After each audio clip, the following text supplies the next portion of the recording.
Shalom Bapak Ibu Saudara. Mari kita siapkan hati kita untuk memulai ibadah, memuji menyembah Tuhan, masuk dalam hadirat-Nya. Haleluya.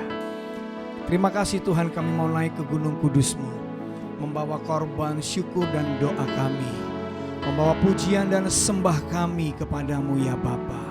Terima kasih Yesus, Engkau mulia, Engkau ajaib.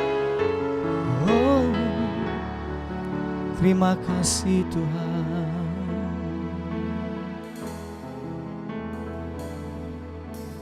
Bawaku ke gunung kudus-Mu, di tempat kediaman-Mu. Biar kemuliaan melingkupi hidupku, dan jiwaku kan dipuaskan. Hanya dekat-Mu, itu yang ku perlu. Kau sumber penghiburanku, dan Kau yang ubahkan air mataku jadi lembah yang bermata air. Sebab itu ku memuji-Mu, Engkau Allahku. Mulutku kan selalu puji-Mu, dan angkat tangan sembah-Mu, tinggikan nama-Mu. Yesus, kemuliaan bagi-Mu.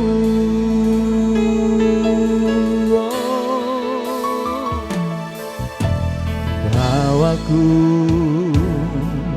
ke gunung kudus-Mu, di tempat kediaman-Mu. Biar kemuliaan melingkupi hidupku, dan jiwaku kan dipuaskan. Hanya dekat-Mu, itu yang ku perlu. Kau sumber penghiburanku, dan Kau yang ubahkan air mataku jadi lembah yang bermata air. Sebab itu ku memuji-Mu, Engkau Allahku. Mulutku kan selalu puji-Mu, dan angkat tangan sembah-Mu, tinggikan nama-Mu. Yesus, kemuliaan bagi-Mu. Sebab itu ku memuji-Mu, Engkau Allahku. Mulutku kan selalu puji-Mu, dan angkat tangan sembah-Mu, tinggikan nama-Mu. Yesus, kemuliaan bagi-Mu. Yesus, kemuliaan bagi-Mu. Yesus, kemuliaan bagi-Mu.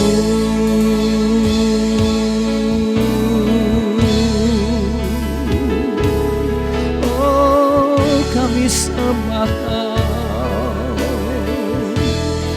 kami muliakan nama-Mu dengan nyanyian syukur, dengan nyanyian sembah. Yesus, Engkau Allah kami yang hidup, kami sembah Engkau. Ini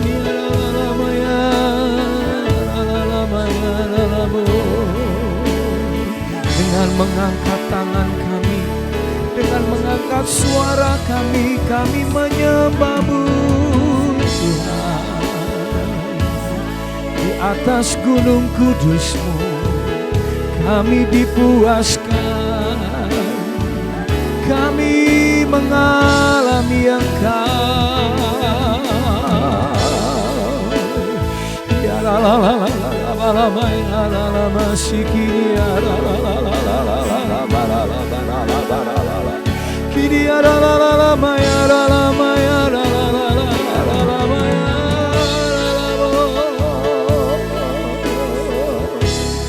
In your presence, Lord, there is strength. We have strength, oh Lord. Hallelujah.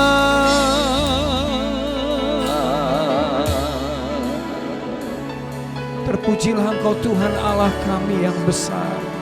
Perbuatan-Mu ajaib, sebab Kau besar. Perbuatan-Mu ajaib, tiada seperti Engkau. Tiada seperti Engkau, sebab Kau besar. Perbuatan-Mu ajaib, tiada seperti Engkau. Tiada seperti Engkau. Dia besar dan ajaib, sebab Kau besar. Perbuatan-Mu ajaib, tiada seperti Engkau. Tiada seperti Engkau, sebab Kau besar. Perbuatan-Mu ajaib, tiada seperti Engkau. Tiada seperti Engkau. Sekali lagi katakan, sebab Kau besar. Perbuatan-Mu ajaib, tiada seperti Engkau. Tiada seperti Engkau, sebab Kau besar. Perbuatan-Mu ajaib, tiada seperti Engkau. Tiada seperti Engkau.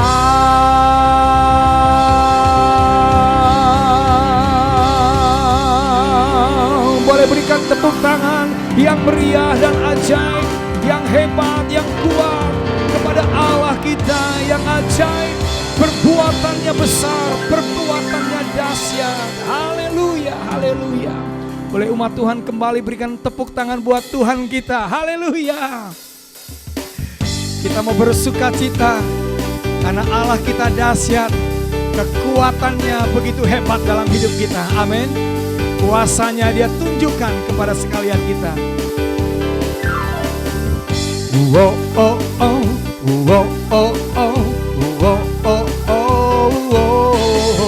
oh oh oh, oh oh oh. Gerakkanlah kekuatan-Mu ya Allah. Tunjukkanlah kuasa-Mu ya Tuhan. Serahkanlah musuh-Mu, selamatkanlah umat-Mu. Allah dahsyat di tempat kudusnya. Oh oh oh, oh oh oh, oh oh oh, oh oh oh, oh oh oh, oh oh. Gerakkanlah kekuatan-Mu ya Allah. Tunjukkanlah kuasa-Mu ya Tuhan. Serahkanlah musuh-Mu, selamatkanlah umat-Mu. Allah dahsyat di tempat kudusnya. Allah bangkit, bersoraklah. Allah bangkit, bernyanyilah. musuh dikalahkan, umatnya dibebaskan. Allah dahsyat di tempat kudusnya. Oh oh oh, oh oh oh, oh oh oh, oh oh oh, oh oh oh, oh oh oh. Gerakkanlah kekuatanmu ya Allah, tunjukkanlah kuasamu ya Tuhan. Serahkanlah musuhmu, selamatkanlah umatmu. Allah dahsyat di tempat kudusnya. Allah bangkit, bersoraklah. Hey, Allah bangkit, bernyanyilah. Musuh dikalahkan, umatnya dibebaskan. Allah dahsyat di tempat kudusnya. Lebih semangat lagi. Allah bangkit, bersoraklah. Hey, Allah bangkit, bernyanyilah. Musuh dikalahkan, umatnya dibebaskan. Allah dahsyat di tempat kudusnya. Allah dahsyat di tempat kudusnya. Allah dahsyat di tempat kudusnya. Oh oh oh, oh oh oh, oh oh oh, oh oh oh, oh oh oh, oh oh oh.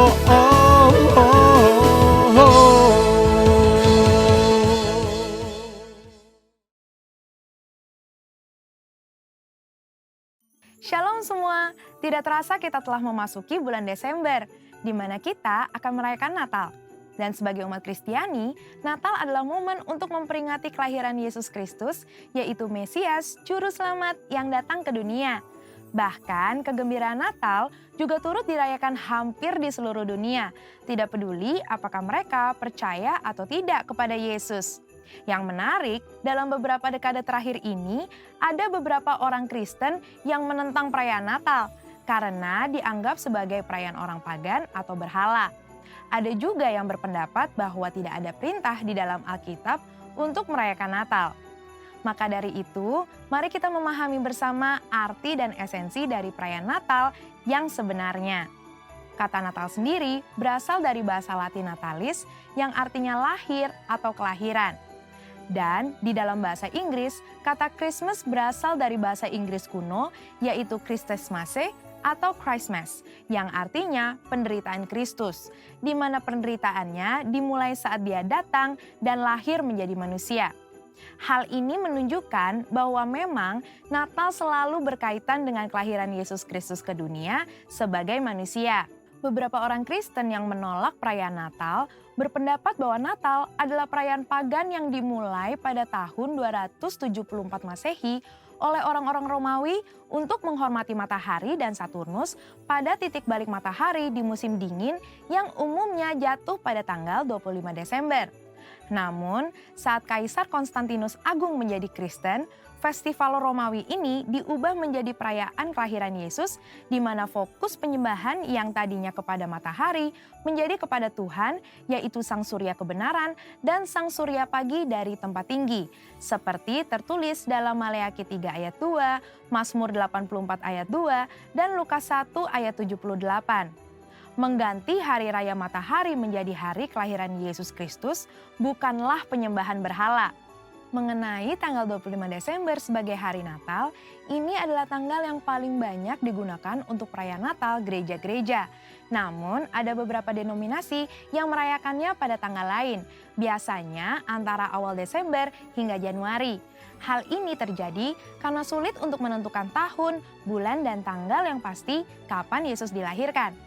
Namun, satu hal yang pasti, Yesus benar-benar pernah dilahirkan. Gereja sendiri sudah memperingati kelahiran Yesus semenjak awal abad pertama dan kedua. sebagaimana dicatat oleh para pemimpin gereja setelah era para rasul. Artinya, ibadah Natal memperingati kelahiran Yesus justru jauh lebih dulu dari perayaan matahari atau Saturnus bangsa Romawi di abad ketiga. Pada tanggal 25 Desember 350 Masehi, Uskup Julius I dari Roma memutuskan untuk mengadakan ibadah Natal memperingati kelahiran Yesus dengan maksud menandingi festival matahari atau Saturnus Romawi. Ternyata lebih banyak orang yang menghadiri ibadah Natal di gereja-gereja. Semenjak itu, secara tradisi, orang Kristiani merayakan Natal pada tanggal 25 Desember. Melihat catatan-catatan para petinggi gereja tentang perayaan kelahiran Yesus, maka perayaan Natal pada 25 Desember bukanlah upaya kristenisasi dari festival matahari orang-orang non-Kristen. Malah mungkin sebaliknya, festival matahari adalah upaya romanisasi hari Natal. Selain itu, pendapat bahwa tidak ada perintah di dalam Alkitab untuk merayakan Natal adalah pendapat yang tidak tepat. Karena secara esensial, justru merayakan Natal adalah hal yang alkitabiah. Merayakan dan menceritakan kelahiran Yesus hingga kenaikannya harus dilakukan gereja untuk memuridkan jemaat dan memberitakan Injil Kristus, yang artinya kita sedang memberitakan firman Allah, memuliakan dan melaksanakan misi Allah.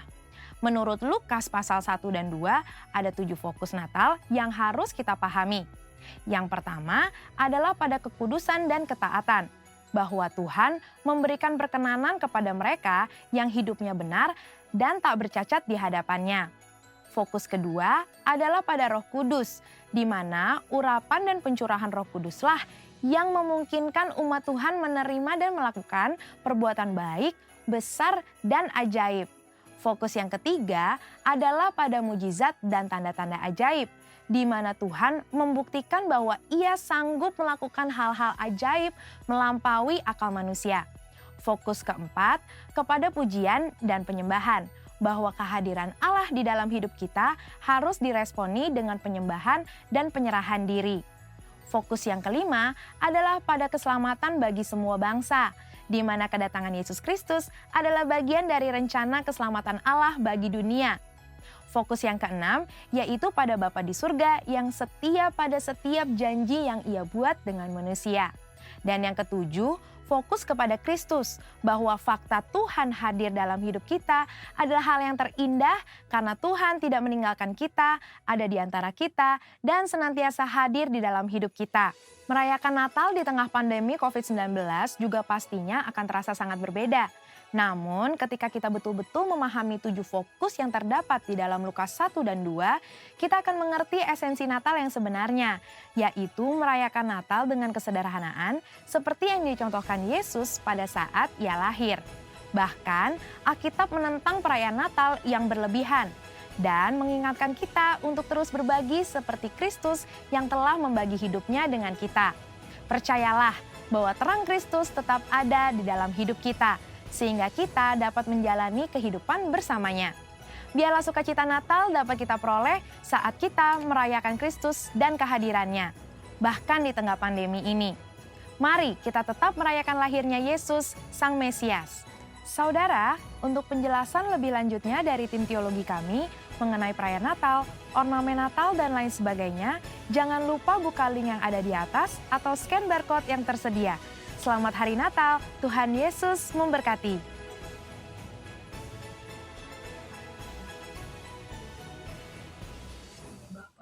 Bapa yang baik, kami datang dengan kerendahan hati Bapa pada hari ini, memuji dan memuliakan Engkau Tuhan Yesus. Bilang Kau Allah yang bertata setiap pujian kami Tuhan. Kau yang berkuasa bagi hati kami, bagi keluarga kami Tuhan. Dimanapun jemaat-Mu pada hari ini berada Tuhan, mengikuti ibadah secara online Tuhan. Kau yang berkati kehidupan mereka, Kau Allah yang memberkati kerjaan mereka Bapa, kesehatan mereka Kau yang berkati. Terima kasih Yesus, terima kasih Roh Kudus buat pemimpin rohani kami Tuhan. Kami mengangkat tangan Bapa yang baik, mulai dari pemimpin yang teratas Tuhan, Bapak Niko Notara Harjo, Bapak yang baik, Bapak Johan, Pak Irwan, dan Pastor Winsu Simamora. Engkau berkati kesehatan mereka Bapak. Di dalam masa pandemi ini Tuhan, mereka semakin giat melayani Bapak. Dalam Kau Allah bekerja bagi kehidupan mereka Tuhan, kesehatan mereka Tuhan, Kau Allah yang bentengi mereka Bapa yang baik. Terima kasih Yesus, berkati keluarga mereka, tutup bungkus keluarga mereka yang mereka tinggalkan Tuhan demi pelayanan Bapa. Terima kasih Yesus, dan kami juga berdoa Tuhan Yesus buat bangsa di mana kami berada saat ini Tuhan. Shalom Malaysia, Shalom Malaysia, diberkati Malaysia Bapa, diberkati kepimpinan bangsa ini Tuhan Yesus. Bila pemulihan demi pemulihan Tuhan, itu yang terjadi Tuhan, itu yang Kau nyatakan bagi bangsa ini Bapa. Bila Tuhan Yesus, pengharapan yang daripadamu Tuhan, itu yang terjadi bagi anak-anak-Mu di bangsa ini Tuhan. Bila Tuhan Yesus, semakin banyak lagi Tuhan jiwa-jiwa yang akan dimenangkan di bangsa ini Bapa. Terima kasih Bapa yang baik, dan kami juga berdoa Tuhan buat bangsa kami tercinta. Shalom Indonesia, Shalom Indonesia, diberkati Indonesia Bapa, diberkati Tuhan kepimpinan bangsa kami Tuhan.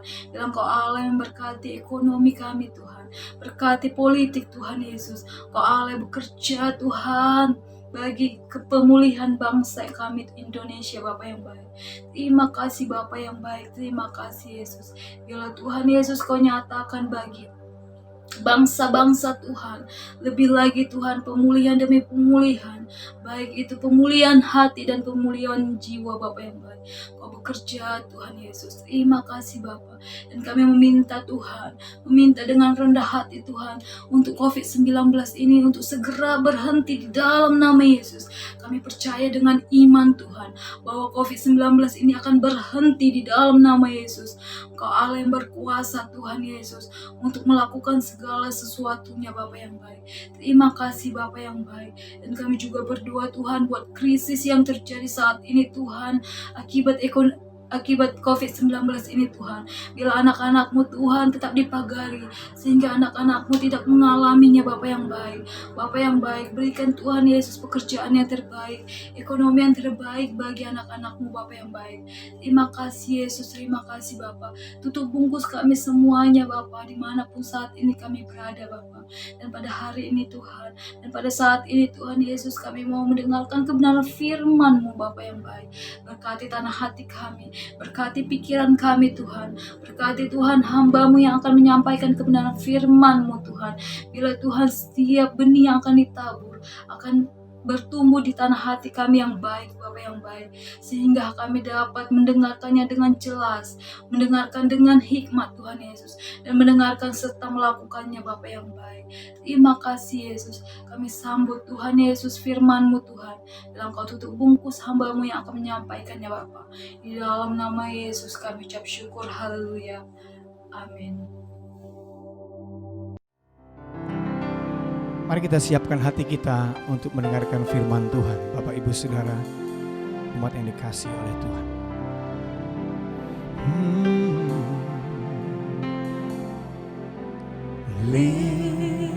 Lingkupiku dengan sayap-Mu,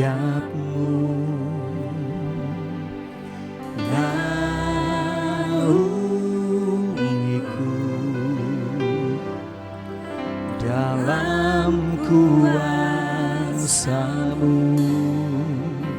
Di saat badai bergelora, ku akan terbang bersama-Mu. Bapa, Kau Raja atas semesta, ku tenang sebab Kau Allahku.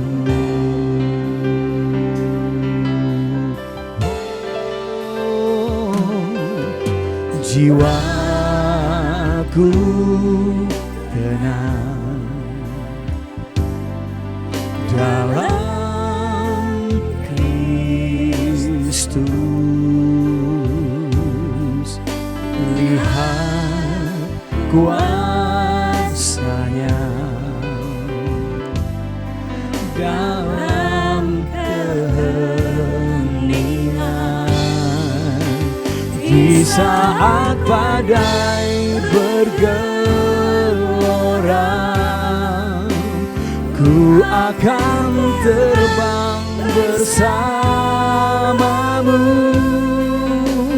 Bapa kau Raja atas semesta, ku tenang sebab kau Allahku.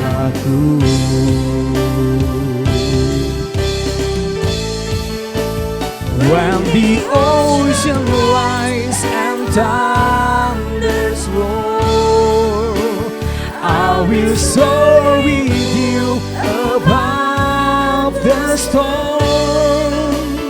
Father, you are King over the flood, and I will be still, know you are God. Di saat badai bergelora, ku akan terbang bersamamu. Bapa kau Raja atas semesta, ku tenang sebab kau Allahku. Oh, ku tenang sebab kau Allahku. Ku tenang sebab kau Allahku. Oh, oh.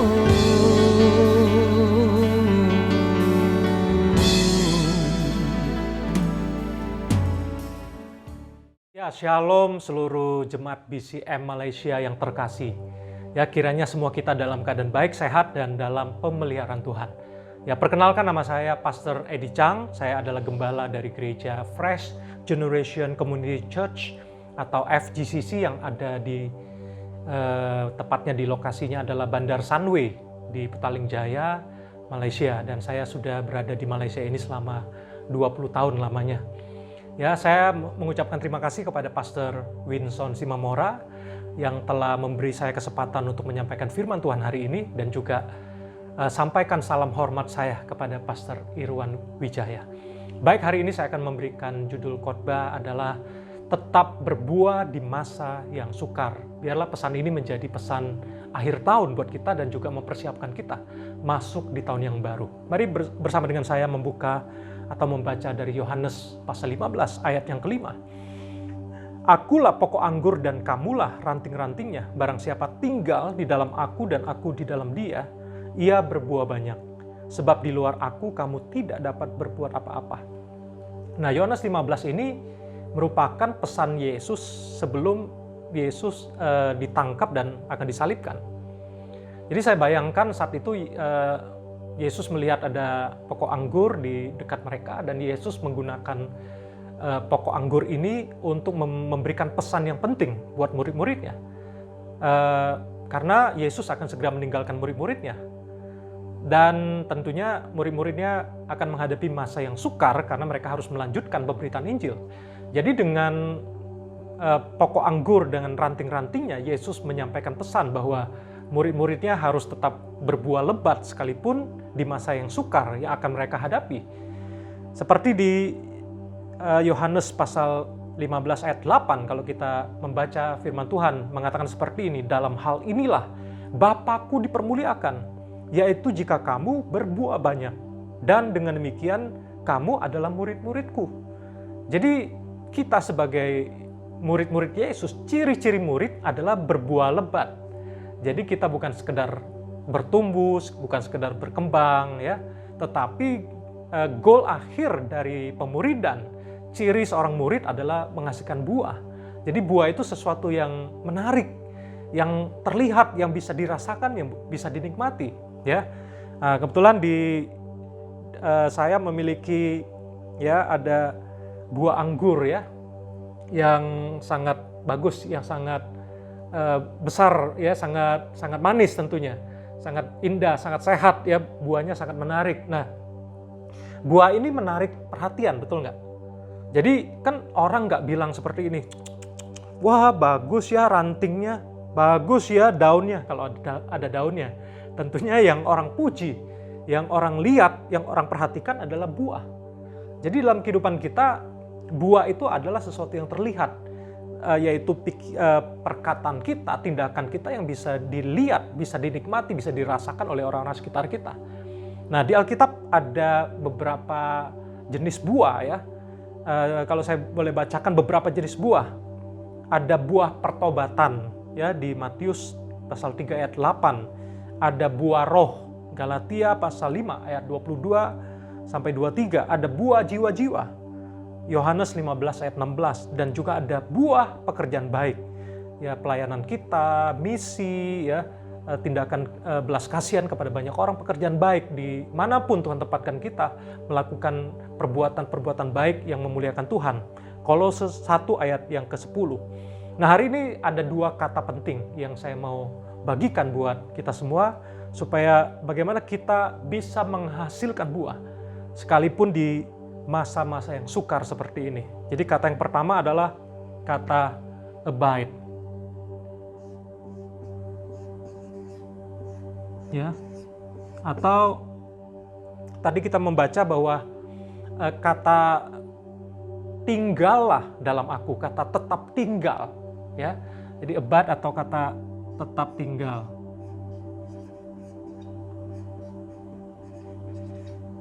Atau dengan kata lain adalah kata abide itu adalah nempel, ya. Nah, sama seperti ranting itu nempel dengan pokok anggur, atau kata attach tetap melekat ya, atau tetap terkoneksi, stay connected.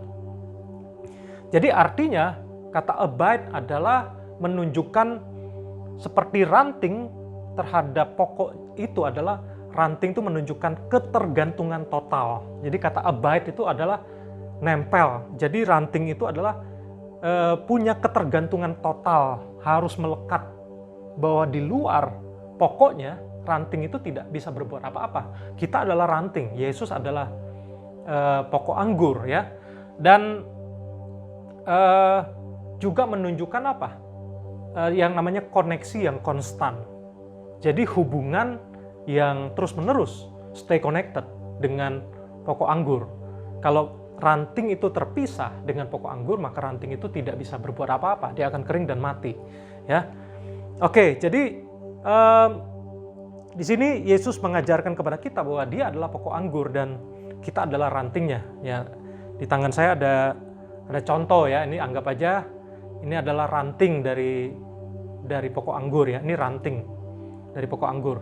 Jadi Yesus adalah pokok anggur dan kita semua adalah ranting-rantingnya. Jadi hanya Yesus yang merupakan pokok anggur. Jadi kita adalah harus nempel ya dengan pokok itu. Jadi jangan pernah kita menjadi ranting dari ranting orang lain. Ya, jadi biarlah Yesus yang menjadi pokok, kita nempel dengan Yesus. Jadi jangan pernah menjadikan orang lain sebagai pokok dalam hidup kita.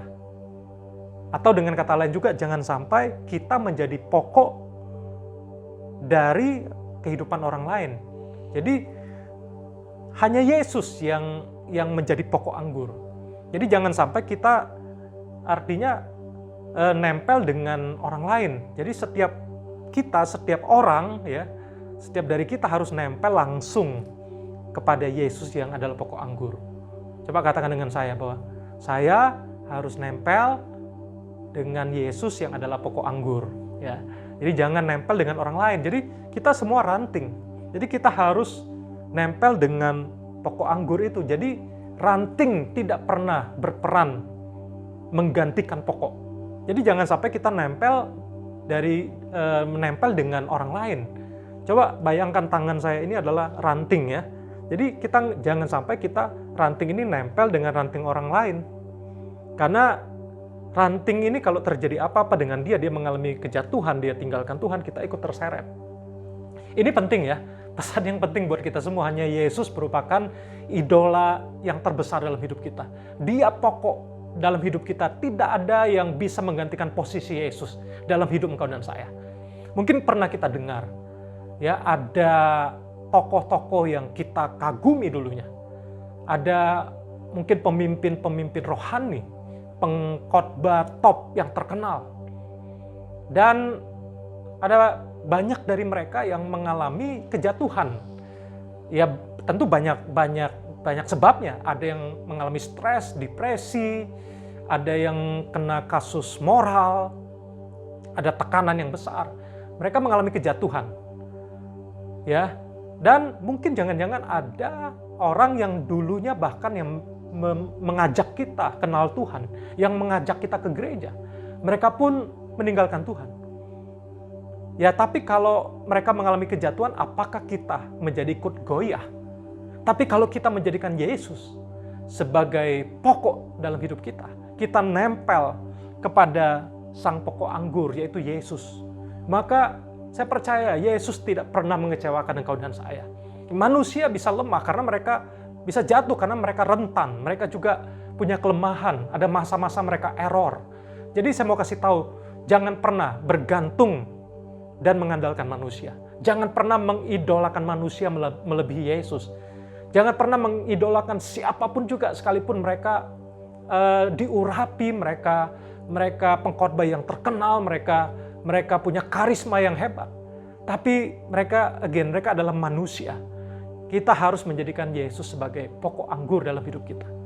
Biarlah Yesus menjadi pokok anggur dan kita semua adalah carang-carangnya. Di luar Yesus kita nggak bisa berbuat apa-apa.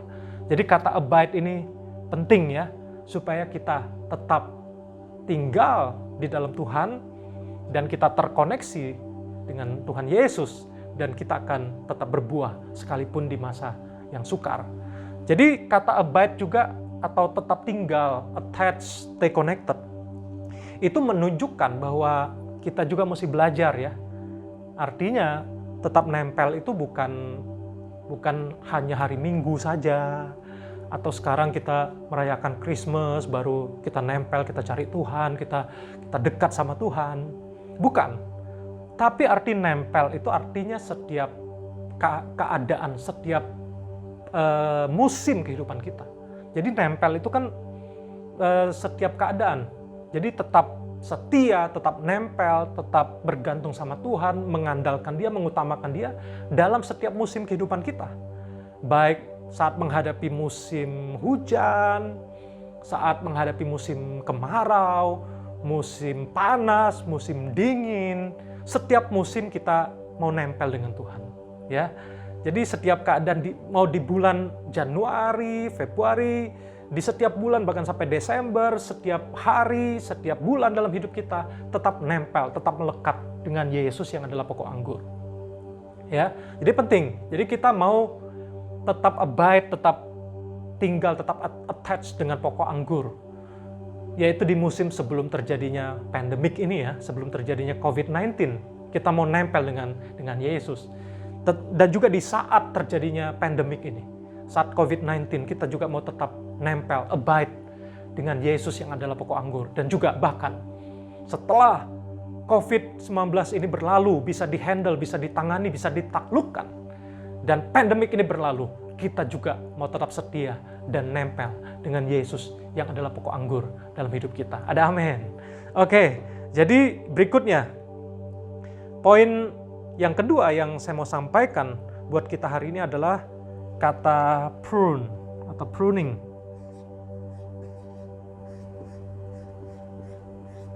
Ya, kata prune ini adalah dipangkas, ya, dibersihkan atau dipangkas. Ya, coba kita lihat di Yohanes pasal 15 ayat 1 dan ayat 2. Akulah pokok anggur yang benar dan Bapakkulah pengusahanya. Setiap ranting padaku yang tidak berbuah dipotongnya, dan setiap ranting yang berbuah dibersihkannya supaya ia lebih banyak berbuah.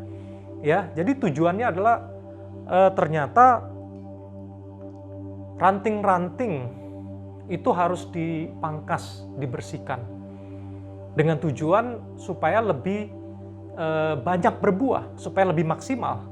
Jadi artinya kita abide itu belum cukup ya, artinya kita bisa hidup, kita bisa nempel dengan Tuhan, kita tetap bisa artinya mengalami hubungan dengan Tuhan, tapi ternyata ada juga area-area dalam hidup kita yang perlu dipangkas, dibersihkan. Karena kenapa? Ini sebenarnya kenapa Yesus sampaikan ini? Karena itulah dia sampaikan tentang perumpamaan tentang pokok anggur dan ranting-rantingnya. Ya, karena dipangkas, dibersihkan itu membuat kita hidupnya akan lebih maksimal dalam berbuah lebat. Jadi sesuai dengan firman Tuhan ini mengatakan bahwa Bapakku adalah pengusahanya. Jadi hanya pengusaha anggur atau petani anggur ya, mereka yang paling mengerti bagaimana untuk memangkas, bagaimana untuk membersihkan ranting-ranting yang sudah tidak produktif lagi. Ya, supaya ada bagian-bagian yang sudah kering, ada bagian-bagian yang berlebihan, itu mesti dipangkas, mesti dibuang ya. Dengan tujuan apa? Jadi seorang pengusaha anggur tentunya paling mengerti ya. Ya, alatnya bisa pakai gunting atau pakai pisau ya, mereka punya alat tersendiri ya. Mereka adalah ahlinya. Jadi artinya yang mengerti bagian apa yang perlu dipangkas, yang perlu dibersihkan dalam hidup kita adalah tentunya Tuhan yang paling tahu, yang menciptakan kita. Jadi hanya pengusaha anggur atau petani anggur yang paling mengerti tentunya cara memotong atau memangkas dan membersihkan ranting atau pokok anggur ini, ya. Dan kalau kita nggak boleh, kalau kita yang nggak mengerti, kita bisa salah kaprah, kita bisa salah potong, ya. Dan hasilnya tidak akan maksimal berbuahnya. Jadi yang paling mengerti kehidupan kita adalah Tuhan. Yang paling mengerti tentang pokok anggur, tentang ranting, tentang berbuah lebat adalah tentu Yesus sendiri. Tuhan sendiri yang paling mengerti, ya. Dan jadi bukan orang lain, bukan teman-teman Facebook kita yang paling mengerti kita. Ya. Jadi yang mengerti tentang anggur, ya, tentang pohon anggur tentunya adalah pengusaha anggur, bukan tukang batu, ya. Tentu tukang batu mereka mengerti tentang batu-batuan. Mereka mengerti mungkin tentang bangunan. Dan juga yang mengerti pohon anggur tentunya bukan tukang ikan. Kalau tukang ikan mengerti tentang ikan, jenis ikan dan sebagainya. Ya, jadi hari-hari ini saya berdoa kiranya di akhir tahun 2020. Nah, sebelum kita masuk di tahun yang baru, saya berdoa supaya ada bagian hal-hal yang memberatkan kita yang perlu dipangkas. Jadi pengusaha anggur itu tahu untuk memotong ranting bagian yang mana yang mesti dipotong, ya, yang sudah kering, kemudian berapa panjang dipotongnya, kemudian menyisakan berapa mata tunas. Nah, supaya nanti dan supaya merata, supaya bisa melihat bagian tunas yang mana yang benar-benar potensial, yang produktif, yang akan menghasilkan buah anggur yang berlimpah, yang lebat. Jadi nggak sembarangan. Dan kenapa harus dipotong sebetulnya? Kenapa harus dipangkas? Harus dibersihkan. Karena sebenarnya aliran kehidupan, makanan-makanan nutrisi yang ada, kalau tidak dipangkas bagian-bagian yang daun yang sudah kering, ranting-ranting yang sudah tua, yang tidak diperlukan, itu maka getahnya ya dari pohon itu akan menyebar ke semua bagian. Jadi kalau nggak dipotong bagian-bagian yang tidak penting, maka seperti energinya, sumber makanannya akan mengalir ke tempat-tempat yang tidak diperlukan. Ya, nah jadi bicara dipangkas, dibersihkan sebenarnya bicara fokus supaya getahnya sumber makanan itu akan mengalir ke bagian-bagian ranting yang produktif yang akan menghasilkan buah. Ini sama juga hidup kita sebetulnya. Ada bagian-bagian hidup kita yang tidak produktif, itu mesti dipangkas supaya energi kita yang terbatas, sumber daya, waktu kita yang terbatas bisa benar-benar fokus kepada hal yang penting, yang prioritas. Jadi yang saya mau sampaikan hari ini, ya, ada hal apa saja sih yang kita memerlukan hikmat dari Tuhan hari-hari ini untuk kita izinkan Tuhan membersihkan dan memangkas dalam hidup kita. Jadi ada dua hal yang saya rasa saya perlu bagikan untuk dipangkas, yaitu yang pertama adalah aktivitas yang kurang berguna. Aktivitas yang kurang berguna. Ya, mungkin ada banyak aktivitas kegiatan-kegiatan kita yang kurang berguna, yang membuang waktu kita, yang menghabiskan energi kita. Mungkin ada di antara kita yang mesti hari-hari ini mesti belajar memangkas ya. Pikiran yang negatif mesti dipangkas. Mungkin ada yang sosial medianya kebanyakan ya. Atau ada yang nonton drakor berseri-seri yang nggak habis-habisnya. Mungkin ada yang apa lagi, yang TikTok, yang main TikTok berlebihan, main game berlebihan. Ada banyak mungkin kemalasan, pikiran yang negatif, yang hal-hal aktivitas yang kurang berguna. Itu yang perlu dipangkas. Supaya sekali lagi hidup kita yang singkat ya, dengan waktu yang terbatas, dengan energi, dengan sumber daya yang terbatas bisa disalurkan untuk hal-hal yang menghasilkan, hal-hal yang produktif. Ya, dan kita tahu bahwa masa-masa pandemik sekarang ini, kita dengar ada banyak pemangkasan terjadi di perusahaan. Kalau kita bicara dunia kerja, ada banyak biaya-biaya yang tidak perlu yang perlu dipangkas. Dan saya mau kasih tahu bahwa bicara masa pandemik terjadinya krisis, ada banyak hal yang kita nggak bisa kontrol ya. Ada keadaan yang terjadi yang tidak kita harapkan di luar kontrol kita. Misalnya tiba-tiba ada beberapa orang yang harus diberhentikan dari pekerjaannya karena perusahaan sudah terlalu berat untuk menanggung biaya yang ada karena krisis yang terjadi secara global sekarang. Dan kita nggak bisa kontrol seperti itu.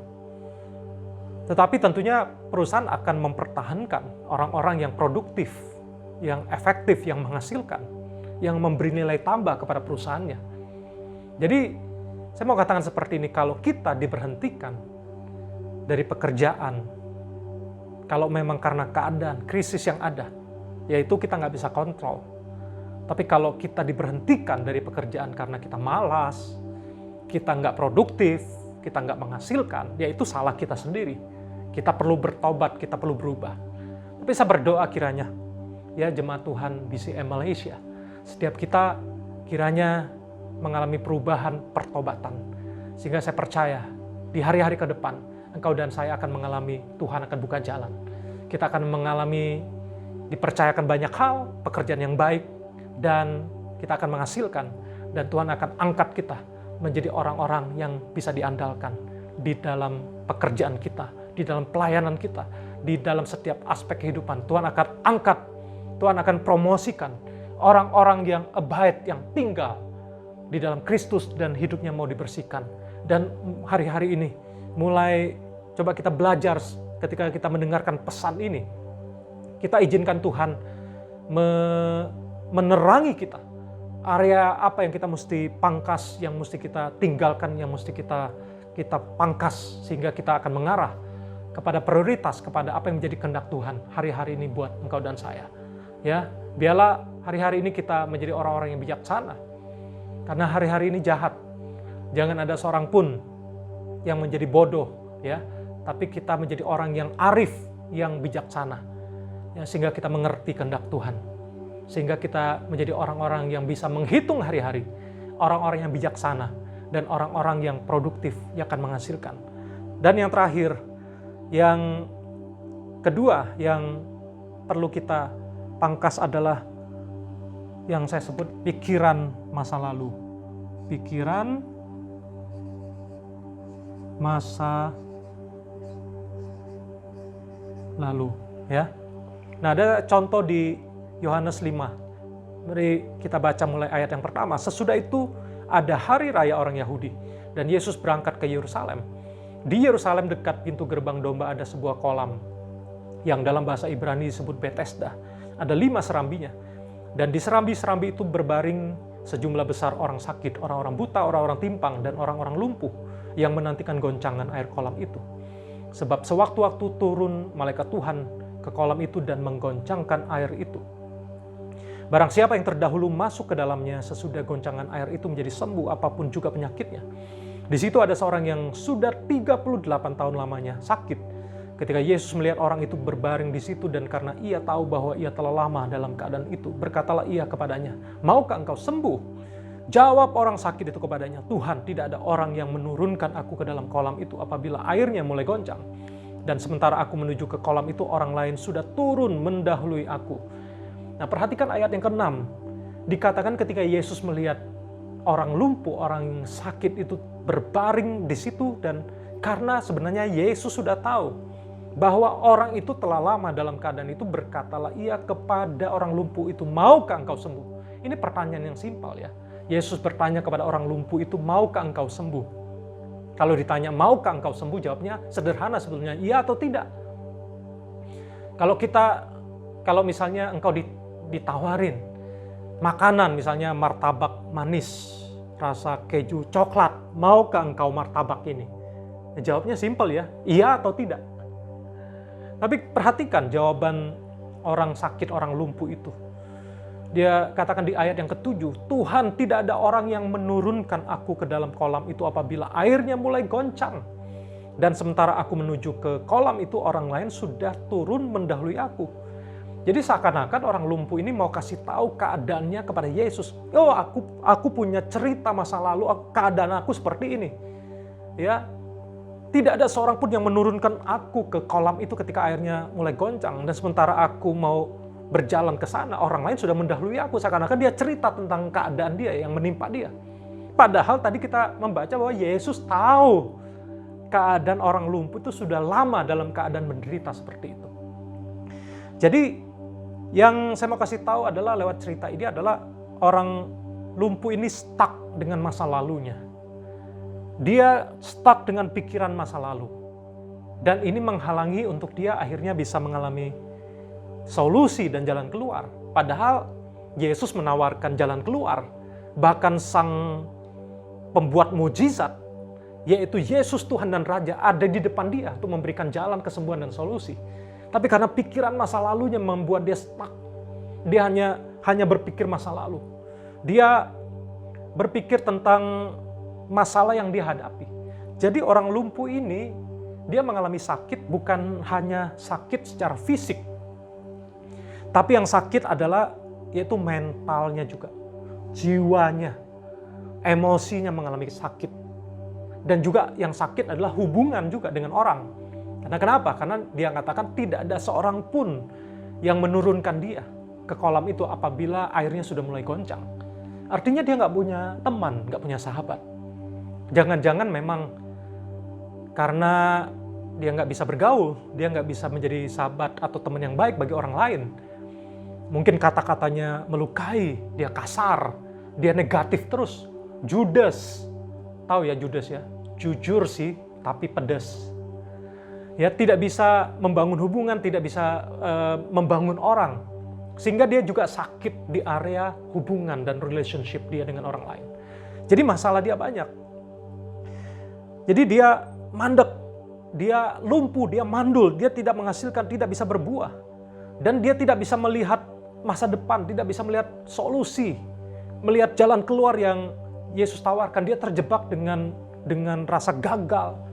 Dia rasa frustrasi, dia kecewa, bahkan dia menyalahkan orang lain.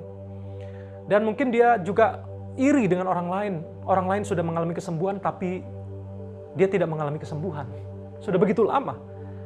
Dia menderita lumpuh bukan 3 bulan, bukan 1 tahun, bukan 5 tahun, bukan 10 tahun, bukan 20 tahun, tapi 38 tahun lamanya. 38 tahun adalah waktu yang sudah cukup lama tentunya. Dan bayangkan kalau misalnya ya setiap hari ada satu saja orang yang mengalami kesembuhan. Ketika kolamnya goncang dan orangnya turun dan kemudian orangnya sembuh. Jadi kalau selama 38 tahun lamanya, berapa hari itu? Kalau kita kalikan 38 dikali 365 menghasilkan 13.870 hari.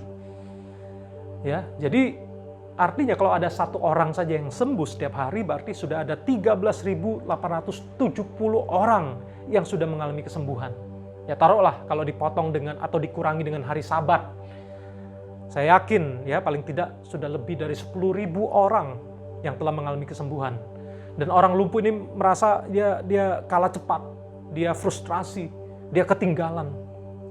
Mungkin dia merasa hopeless, tidak ada harapan lagi.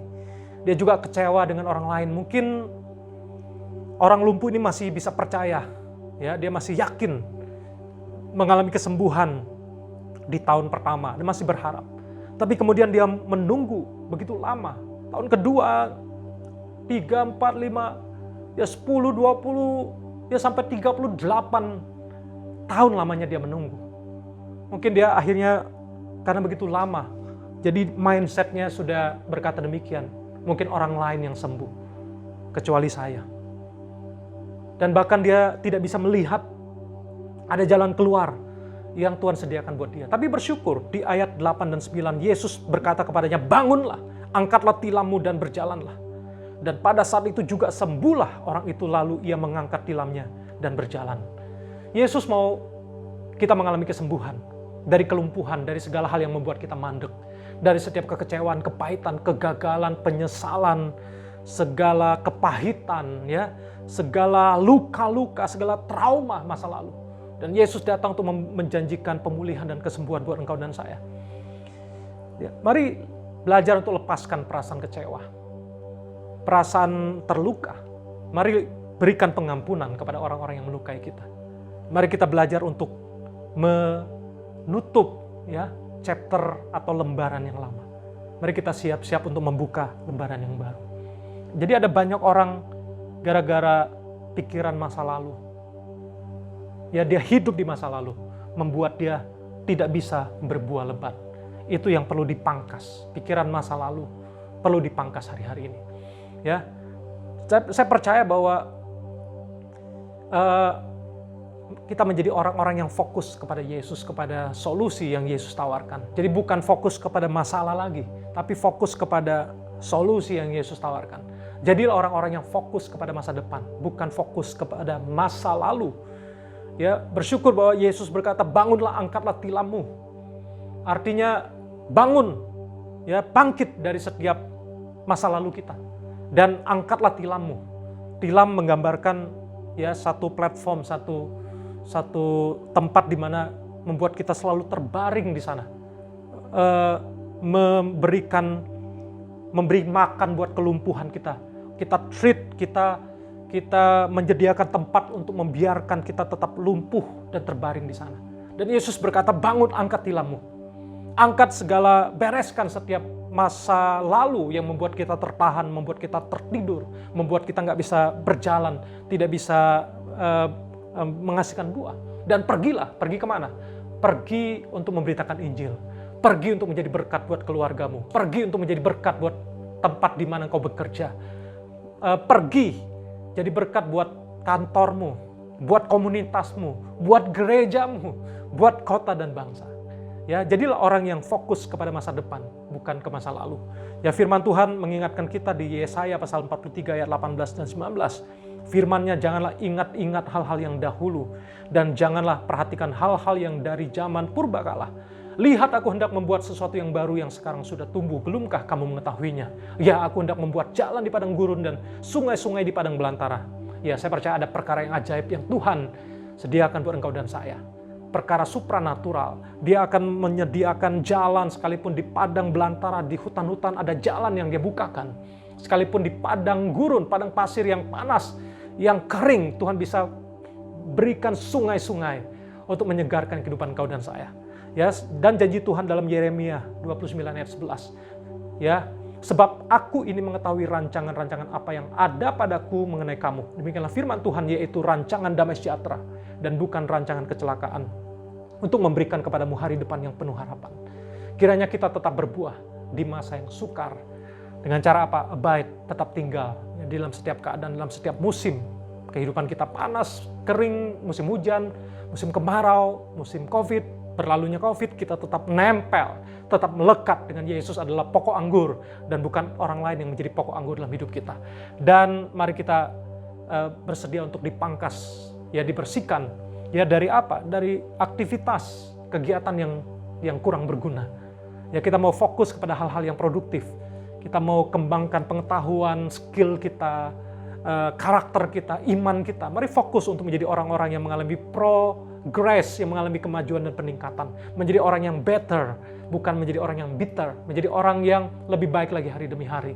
Ya, dan mari kita pangkas dari pemikiran masa lalu yang membuat kita stuck. Mari tinggalkan kegagalan, kekecewaan, kepahitan, penyesalan, ya kesalahan yang sudah dibuat. Mari kita tinggalkan itu. Kita tutup chapter ini dan kita buka lembaran yang baru.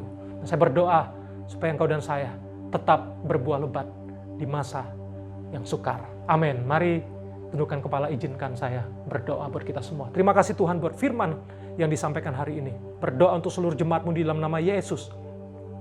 Biarlah di hari-hari ini Tuhan kami tetap melekat dengan Engkau.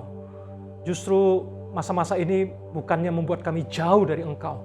Biarlah membuat kami semakin sadar di luar Engkau kami tidak bisa berbuat apa-apa. Kami perlu Engkau. Kami perlu firman-Mu, kami perlu persekutuan dengan Engkau dan juga persekutuan dengan saudara seiman. Biarlah kami juga mau Tuhan menjadi orang-orang yang dipangkas, dibersihkan dari setiap aktivitas yang tidak berguna, yang kurang berguna. Dan kami juga mau Tuhan mengizinkan Engkau memangkas, membersihkan kehidupan kami dari pikiran yang salah, pikiran masa lalu, pikiran yang hanya fokus kepada masalah bukan kepada solusi, pikiran yang fokus kepada masa lalu bukan masa depan. Bila kami bisa melihat Engkau, melihat rencana-Mu yang besar untuk memakai kami. Berkati seluruh umat-Mu, berkati kesehatan mereka, berkati keluarga mereka, pekerjaan mereka, iman mereka, pelayanan mereka diberkati. Terima kasih Bapa, hamba berdoa dan menyerahkan buat seluruh umat-Mu. Biarlah Tuhan, kami semua boleh mengalami Engkau di masa-masa seperti ini. Tuhan, kami semakin mengandalkan Engkau. Dan kami rindu Tuhan menjadi orang-orang yang berbuah lebat di masa-masa yang sukar ini. Menjadi orang-orang yang akan berdampak, yang akan membawa kemuliaan bagi nama Engkau Tuhan. Terima kasih Bapa, biarlah kami menghasilkan buah roh, menghasilkan buah-buah jiwa, menghasilkan buah pekerjaan yang baik dalam pelayanan, pekerjaan misi dan apapun. Dan akan membawa kemuliaan bagi nama Engkau. Terpujilah nama-Mu di dalam nama Yesus. Kami sudah berdoa dan mengucap syukur semua kita yang percaya. Mari sama-sama katakan, amin. Tuhan Yesus memberkati dan sampai jumpa lagi. Puji nama Tuhan Bapak Ibu Saudara.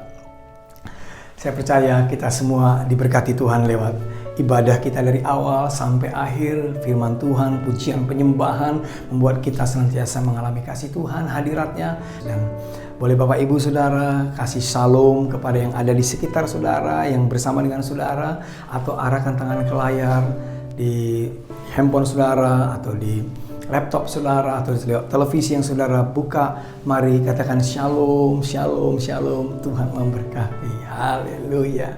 Jangan lupa untuk menjaga SOP kesehatan saudara di tengah-tengah pandemik yang masih belum selesai ini. Jangan lupa pakai masker, jangan lupa cuci tangan, jangan lupa menjauhi keramaian saudara, menghindari keramaian, dan juga senantiasa jaga kesehatan, tidur yang cukup, imun tubuh dinaikkan saudara. Dan tentu tetap percaya Mazmur 91 menjadi bagian kita.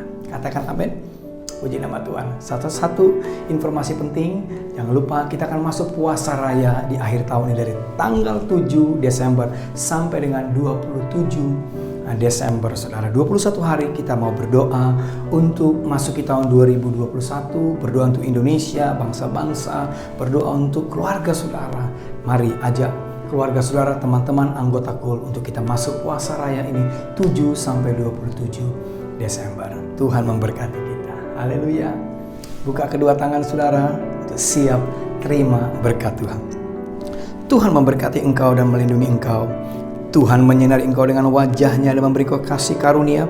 Tuhan menghadapkan wajah-Nya kepadamu dan memberi engkau damai sejahtera.